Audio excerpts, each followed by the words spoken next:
In this video we are talking about electrochemical properties and the reactions of amino acids. Last lecture में हमने amino acid के general structure को discuss किया था, उसकी classification को डिस्कस किया था। तो आज हम उसकी इलेक्ट्रोकेमिकल प्रॉपर्टीज़ को डिस्कस करेंगे और अमाइनो एसिड के जो रिएक्शंस हैं उनको स्टडी करेंगे। अब इलेक्ट्रोकेमिकल प्रॉपर्टीज़ की जब बात करते हैं तो इलेक्ट्रोकेमिकल प्रॉपर्टीज़ आखिर होती क्या हैं, what is meant by the electrochemical. तो अब जब हम किसी मालिक्यूल की बात करते हैं तो उसमें एसिडिक बेसिक ग्रुप्स होते हैं, उसमें चार्ज मालिक्यूल्स भी होते हैं, अनचार्ज मालिक्यूल भी होते हैं। तो जब हमने अमाइनो एसिड को स्टार्ट किया था उसमें हमने बात की थी कि उसमें चार्ज मालिक्यूल्स भी होते हैं और उसमें अनचार्ज मालिक्यूल्स भी होते हैं, पॉजिटिव भी होते हैं, नेगेटिव मालिक्यूल भी होते हैं। अब इसमें क्या होता है कि अगर हम आयनिक फॉर्म की बात करते हैं तो जो प्रोटॉन है वो माइग्रेट करते हैं कार्बोक्सिल से अमाइनो ग्रुप में, क्योंकि हमने इसका स्ट्रक्चर देख लिया था। आई होप अब आप जो है जानते होंगे कि इसका जो स्ट्रक्चर है वो किस तरह का है, कार्बोक्सिल ग्रुप कहाँ पर अटैच है, अमाइनो ग्रुप जो है वो कहाँ पर होता है। तो क्या होता है कि वो जो प्रोटॉन है वो माइग्रेट कर जाता है कार्बोक्सिल से अमाइनो ग्रुप में, जिसके नतीजे में कार्बोक्सिलेट बनता है और अमोनियम आयन बनते हैं। तो ये सारी जो है ये एक आयनिक फॉर्म है और इसको हम कहते हैं कि ये इलेक्ट्रोकेमिकल प्रॉपर्टीज़ हैं अमाइनो एसिड की। अब हम सबसे पहले उसकी इंट्रोडक्शन से स्टार्ट करते हैं कि amino acids are the biological important organic compounds composed of amine and carboxylic acid functional groups along with a side chain specific to each amino acid. अब क्या है कि अमाइनो एसिड हम कहते हैं एक बायोलॉजिकली इंपॉर्टेंट ऑर्गेनिक कंपाउंड है जिसमें अमाइन ग्रुप होता है, कार्बोक्सिलिक एसिड ये क्या है, ये इसके फंक्शनल ग्रुप होते हैं जो उसके साइड चेन पे अटैच हुए होते हैं। ठीक है, एक साइड चेन है, अल्फा कार्बन है, उसकी साइड पे जो है ये अटैच होते हैं। The key element of an amino acid are the carbon, hydrogen, oxygen and nitrogen. Through other elements are found the side chains of certain amino acids. अब हम जब की एलिमेंट्स की बात करते हैं कि अमाइनो एसिड के की एलिमेंट्स कौन से हैं, तो उसके की एलिमेंट्स कार्बन है, हाइड्रोजन है, ऑक्सीजन है, नाइट्रोजन है। ठीक है, उसके अलावा कुछ और एलिमेंट्स भी हैं जो उसकी साइड चेन पे प्रेजेंट होते हैं। अब अमाइनो एसिड का जो सबसे मेन फंक्शन है वो क्या है कि ये बिल्डिंग ब्लॉक्स हैं प्रोटीन्स के। अमाइनो एसिड एक दूसरे के साथ ज्वाइन करते हैं, they are join together with the peptide bonds to form protein. अब इसमें पेप्टाइड बॉन्ड क्या होता है कि अमाइनो एसिड दूसरे के साथ ज्वाइन हुए होते हैं और वो किसकी मदद से एक दूसरे के साथ जुड़े हुए होते हैं, वो एक बॉन्ड की मदद से जुड़े होते हैं जिसको पेप्टाइड बॉन्ड बोलते हैं। और जब बहुत सारी पॉलीपेप्टाइड चेन मिलती हैं तो क्या बनता है, एक प्रोटीन बन जाता है। अमाइनो एसिड्स मिलते हैं, पॉलीपेप्टाइड चेन बनती है और वो सारी चीज़ें मिलके एक प्रोटीन बना देती हैं। इसलिए हम कहते हैं कि अमाइनो एसिड जो है ये बिल्डिंग ब्लॉक हैं प्रोटीन्स के। अब नेक्स्ट हम बात करते हैं electrochemical properties of amino acid. हमारा मेन टॉपिक इलेक्ट्रोकेमिकल प्रॉपर्टीज़ हैं अमाइनो एसिड की। अब इसमें कुछ इसकी प्रॉपर्टीज़ हैं उनको हम डिस्कस करते हैं। अमाइनो एसिड्स में है पॉजिटिव, नेगेटिव और ज़ीरो नेट चार्ज। अब अमाइनो एसिड में पॉजिटिव चार्ज होता है, नेगेटिव चार्ज होता है और ज़ीरो नेट चार्ज होता है। ठीक है, अब इसमें पॉजिटिव भी होगा, नेगेटिव चार्ज भी होगा, उसके अलावा ज़ीरो चार्ज भी मौजूद होगा। अब चार्ज और अनचार्ज फॉर्म जो हैं ये क्या हैं, दीज आर द आयोनाइजेबल। ठीक है, weak acid groups exist in solution in protonic equilibrium. अब क्या होता है कि चार्ज और अनचार्ज फॉर्म्स जो हैं वो मौजूद होती हैं, जैसे कि हमारे पास COOH है, NH3 है, ये क्या है, ये वीक एसिड है। ठीक है, weak acid groups exist in a solution in protonic equilibrium.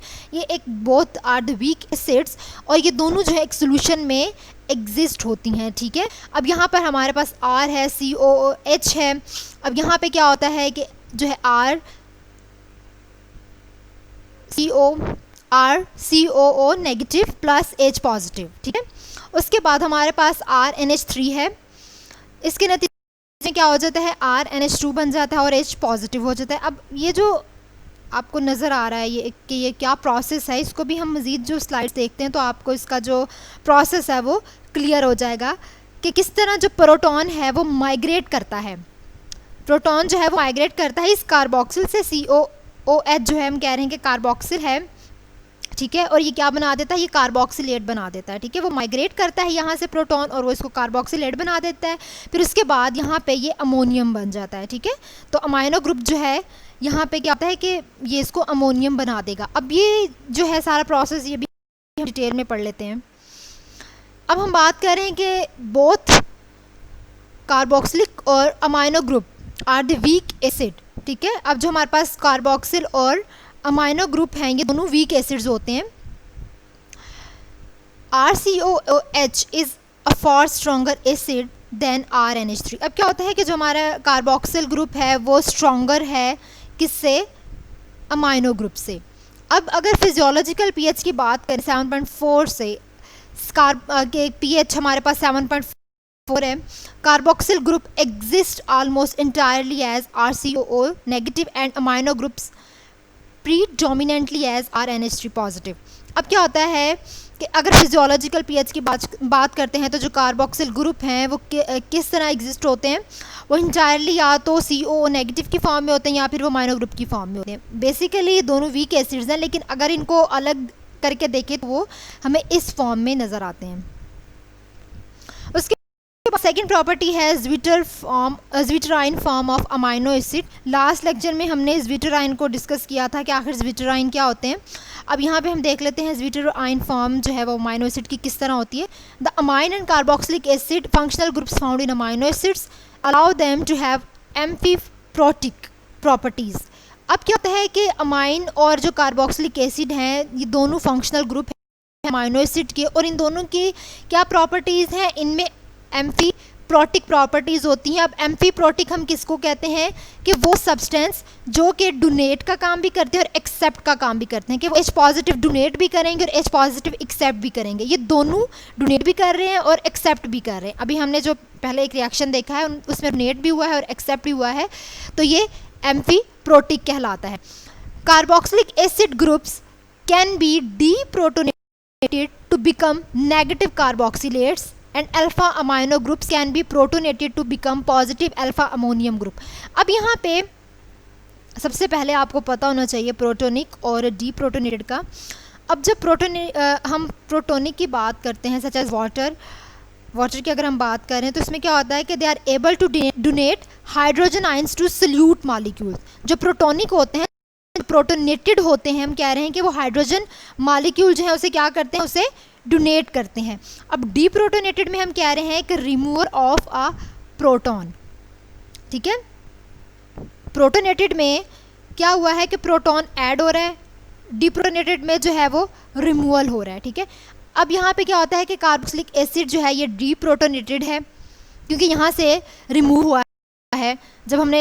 जब उसका रिएक्शन देखा है तो उसमें क्या हुआ है कि उसका जो प्रोटॉन है वो रिमूव हो जाता है, ठीक है, टू बिकम नेगेटिव, और उसके बाद वो नेगेटिव हो जाता है, ठीक है। पहले वो प्रोटोनेटेड था, देन इट बिकम अ डीप्रोटोनेटेड। उसका पॉजिटिव जो था वो नेगेटिव में कन्वर्ट हो गया, इसलिए क्योंकि उसने रिमूवल कर दिया, ट्रांसफ़र ऑफ प्रोटॉन हो गई, ठीक है, ट्रांसफ़र ऑफ प्रोटॉन हो जाती है। उसके बाद जो अमाइनो ग्रुप है हमारे पास वो क्या है, वो प्रोटोनेटेड है, वो इसलिए क्योंकि वो पॉजिटिव है, ठीक है, वो पॉजिटिव है और वो प्रोटोनेटेड है क्योंकि वो एक्सेप्ट कर लेगा, जो इसने कार्बोक्सिलिक एसिड ने दिया है वो इसने एक्सेप्ट कर लिया है। उससे पहले मैंने जस्ट आपको मैंने प्रोटोनिक के बारे में बताया था कि प्रोटोनिक में क्या होता है कि they are able to donate hydrogen ions, ठीक है, इन वाटर मॉलिक्यूल। उसके बाद मैंने आपको प्रोटोनेटेड और डीप्रोटोनेटेड में डिफरेंस बता दिया है कि डीप्रोटोनेटेड में क्या होता है, कार्बोक्सिलिक एसिड जो है वो क्या हो जाता है, वो कन्वर्ट हो जाता है कार्बोक्सिलेट में, वो फिर नेगेटिव हो जाता है क्योंकि वो अपना जो है प्रोटॉन दे देता है अमाइनो ग्रुप को, और अमाइनो ग्रुप जो है वो प्रोटोनेटेड हो जाता है, ठीक है, वो पॉजिटिव हो जाता है। अब अगर इसके पीएच की बात करें, अगर हम इसके पीएच की बात करें between 2.2 and 9.4, the predominant form adopted by alpha amino acids contain negative carboxylate and positive alpha ammonium group. अब पीएच हम कह रहे हैं कि 2.2 और 9.4 है। अब अगर 2.2 की बात करें तो क्या होता है कि alpha amino acid contain negative carboxylate. अगर 9.4 की हम बात करें तो पॉजिटिव अल्फा अमोनियम ग्रुप होते हैं, इसमें पॉजिटिव अल्फा अमोनियम ग्रुप होते हैं। उससे पहले हमने बात की कि 2.2 में कि उसमें नेगेटिव कार्बोक्सिलेट मौजूद होते हैं। ये कुछ पॉइंट्स है आपने इनको एज इट इज़ याद करना है। This form of amino acid has a net zero charge. अब कौन से अमाइनो एसिड हैं जिसमें नेट ज़ीरो चार्ज होता है? This molecule state is known as zwitterion from the German zwitter meaning hermaphrodite और हाइब्रिड। हर्माफ्रोडाइट हम कहते हैं कि मेल और फीमेल सेक्स इसमें मौजूद होते हैं बोथ, ठीक है।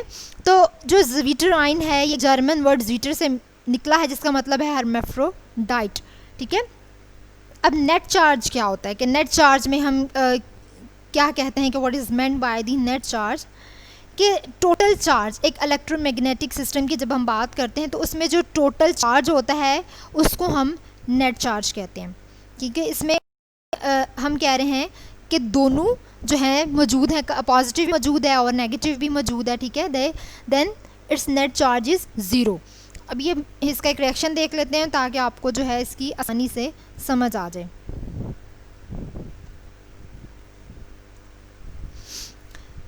अगर हम बात करें बिलो pH 2.2, ठीक है। अब हम बात कर लेते हैं कि अगर तो pH जो है बिलो 2.2 हो, if pH is below then 2.2, the predominant form will have a neutral carboxylic acid group and a positive alpha ammonium ion, net charge +1, and above pH 9.4 a negative carboxylate at a neutral alpha amino group, net charge is -1। अब ये किस तरह है, अब जैसे हमारे पास ये एक protonic equilibria of aspartic acid है, ये हमारे पास एस्पार्टिक एसिड है। अब यहाँ पर ये देखें हमारे पास अमोनियम आयन है, ठीक है। हमारे पास एक अमोनियम आयन है, यहाँ पे पॉजिटिव है, ठीक है। ये एक स्ट्रॉन्ग एसिड है, इसकी जो pH है वो बिलो 1 है, बिलो 1 है, इसलिए इसका नेट चार्ज क्या है वो +1 होगा। ये आपने इनको याद रखना है कि अगर तो pH 1 है तो इसका नेट चार्ज कितना होगा, अगर तो pH 3 है तो इसका नेट चार्ज क्या होगा। अब जब pH 3 की बात करें तो हमने नेट चार्ज की बात की कि उसमें दोनों चीज़ें मौजूद होंगी, पॉजिटिव भी और नेगेटिव भी जो है मौजूद होगा, तो नेट चार्ज जो है वो क्या होगा, ज़ीरो होगा।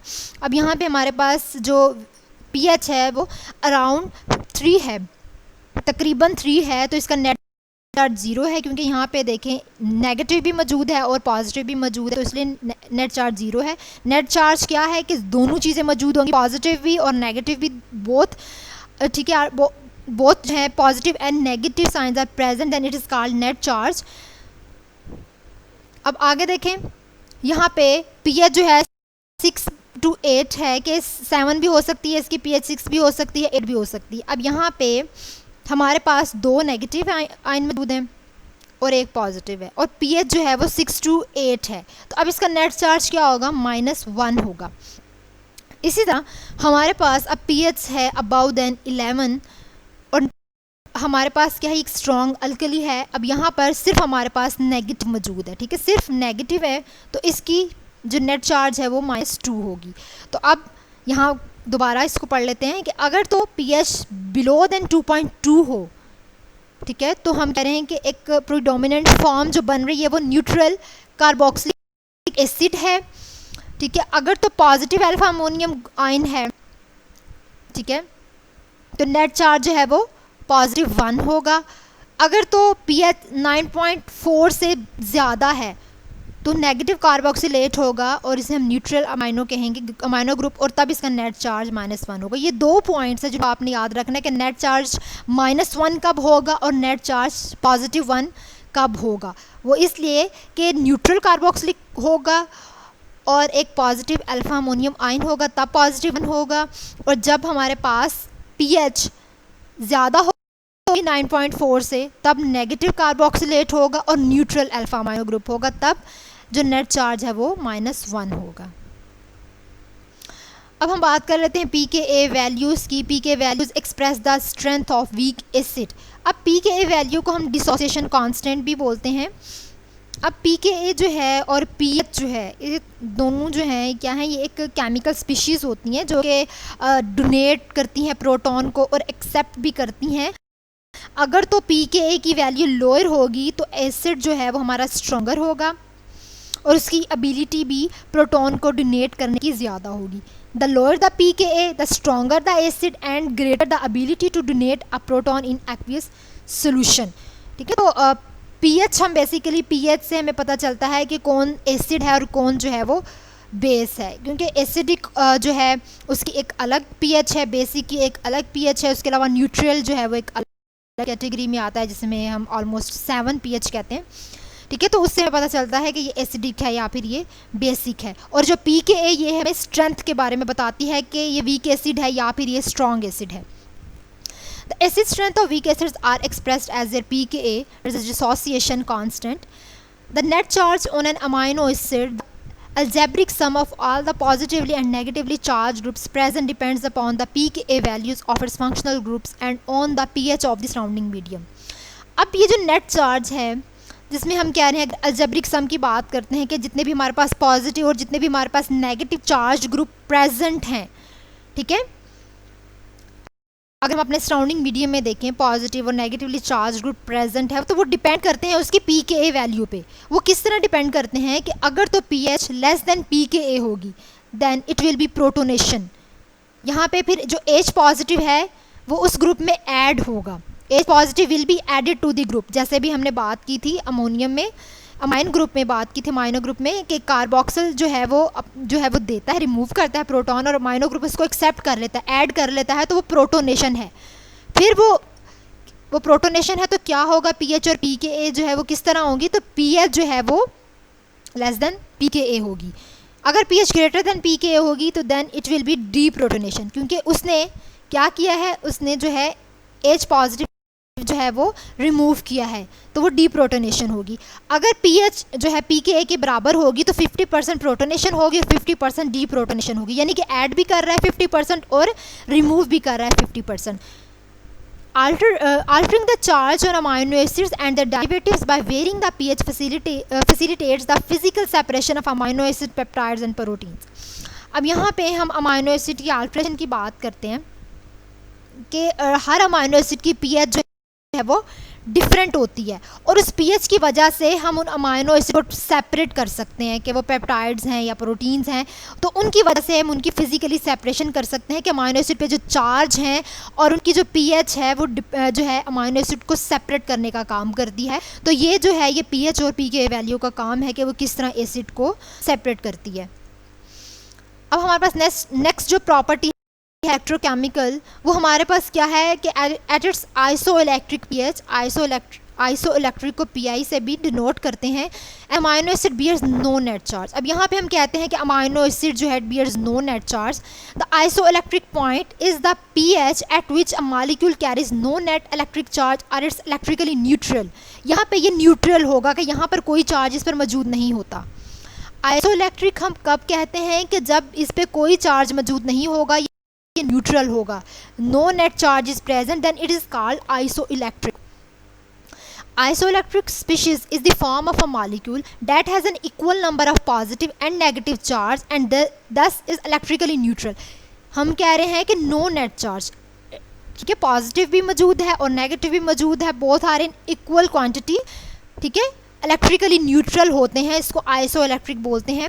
फॉर एन अमाइनो एसिड जैसे कि एलानिन की बात करते हैं, उसमें 2 डिसोसिएटिंग ग्रुप्स होते हैं। First pK is R COOH carboxyl group, ठीक है, जिसकी 2.35 pKa वैल्यू है। सेकंड हमारे पास ग्रुप है आर अमाइनो ग्रुप, जिसकी जो है pKa वैल्यू 9.69 है। अब इसकी एलानीन की हम आइसोइलेक्ट्रिक पीएच जो है उसको किस तरह जो है निकाल लेते हैं, pK1 प्लस pKa2, ये बिल्कुल एक मीन जिस तरह निकालते हैं, दोनों को प्लस कर देना है और 2 डिवाइड कर देना है, तो ये हमने कर लिया, तो हमारे पास 6.02 आ गया। एलानीन की आइसोइलेक्ट्रिक पीएच आइसोइलेक्ट्रिक वैल्यू कितनी है, 6.02 है, ठीक है। तो 6.02 जो है ये हम कह रहे हैं कि ये क्या है, नेट चार्ज है, नो नेट चार्ज है, ठीक है, यानी कि इक्वल और पॉजिटिव चार्ज है वो, इसमें equal number of positive and negative charge are present. अब आइसोइलेक्ट्रिक पॉइंट ऑफ एलानीन जो है ये फार्मूले की मदद से भी हम देख लेते हैं। ये हमारे पास OH है 2.34, या हमारे पास pK 9.69, इस तरह करके हम इसको कैलकुलेट करते हैं। तो इस तरह फिर हमें आइसोइलेक्ट्रिक जो वैल्यू है 6.02 वो निकल आ रही है, और 6.02 जो है वो हम कहते हैं न्यूट्रल है। अब हमारे पास नेक्स्ट प्रॉपर्टी है कि pKa values very with the environment, कि pK वैल्यू जो है वो इन्वायरमेंट के साथ वेरी करती हैं, कि the environment of a dissociable group affects its pKa। अगर हम इन्वायरमेंट की बात करते हैं तो वो भी इन्वायरमेंट जो है वो पी के वैल्यू पर इफेक्ट करता है, उसका बहुत ज़्यादा असर होता है। अब पोलर इन्वायरमेंट, एक पोलर इन्वायरमेंट होता है, एक नॉन पोलर इन्वायरमेंट होता है। पोलर और नॉन पोलर को हम डिस्कस कर चुके हैं।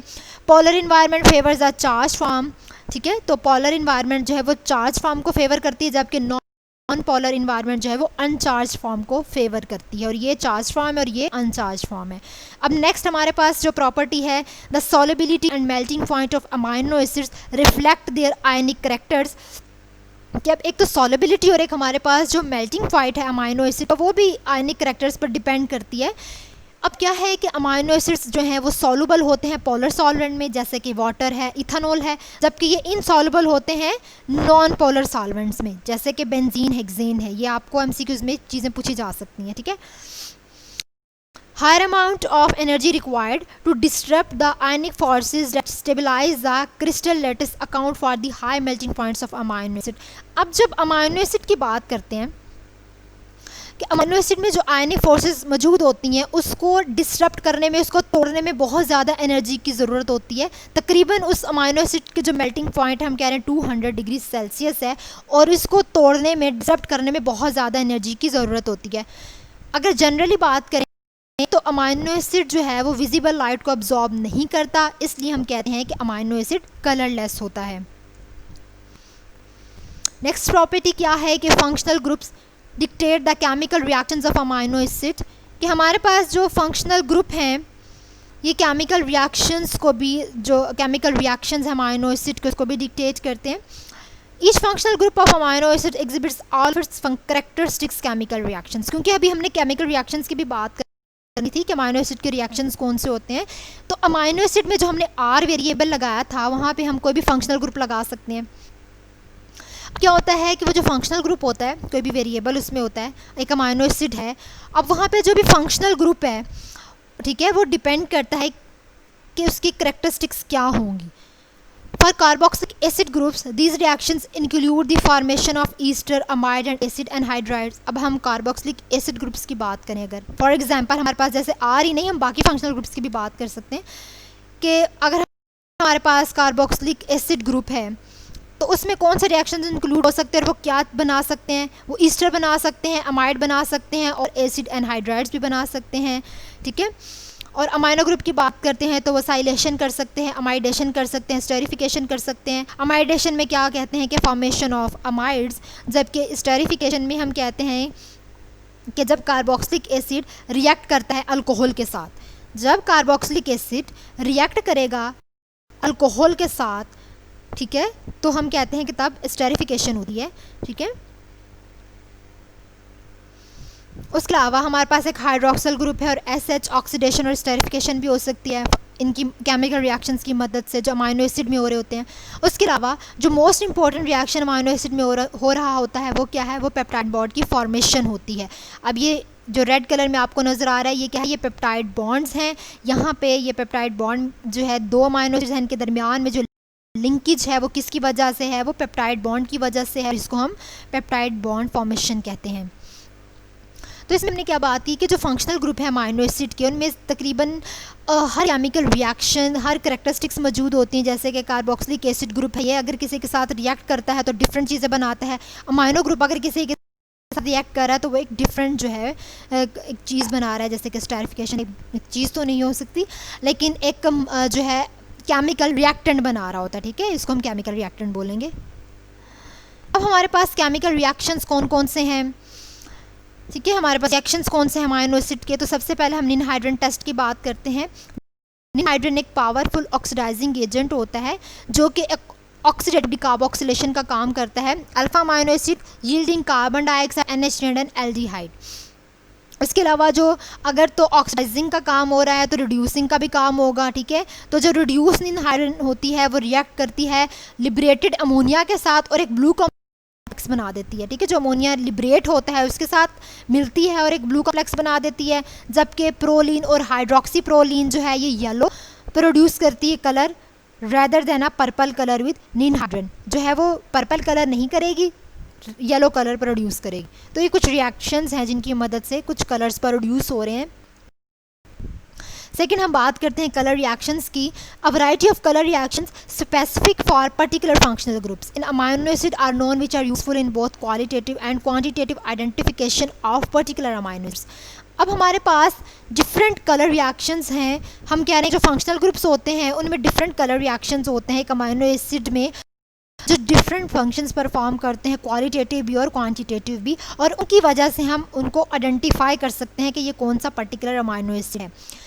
अब फॉर्मेशन ऑफ पेप्टाइड बॉन्ड्स की अगर बात करें तो peptide bond formation involves the removal of one molecule of water between the alpha amino acid and the alpha carboxyl group of second amino acid. अब जो है एक हमारे पास अल्फा अमाइनो एसिड और दूसरा हमारे पास अल्फा कार्बोक्सिल ग्रुप है. ठीक है, अब हम कह रहे हैं कि दो हमारे पास अमाइनो एसिड है, उनके दरमियान में एक बॉन्ड बनता है तो उन दोनों में से एक वाटर का मॉलिक्यूल निकलता है. ठीक है, और ये जो है ये क्या है, ये फॉर्मेशन हो रही है पेप्टाइड बॉन्ड की और रिमूवल हो रही है वाटर मॉलिक्यूल की. अब क्या है फोर्थ जो हमारा रिएक्शन है, amino acid sequence determines primary structure. तो अमाइनो एसिड सीक्वेंस जो है वो प्राइमरी स्ट्रक्चर को भी डिटरमाइन करते हैं, उनके ऑर्डर्स को भी डिटरमाइन करते हैं. The number and order of all the amino acid residues in polypeptide constituents its primary structure. अब हमारे पास जो नंबर है, एक पॉलीपेप्टाइड चेन जो बन रही है उसमें जितने नंबर हैं, जितने ऑर्डर हैं अमाइनो एसिड्स के, जितने रेजिड्यूज हैं उसको ये डिटरमाइन करती है.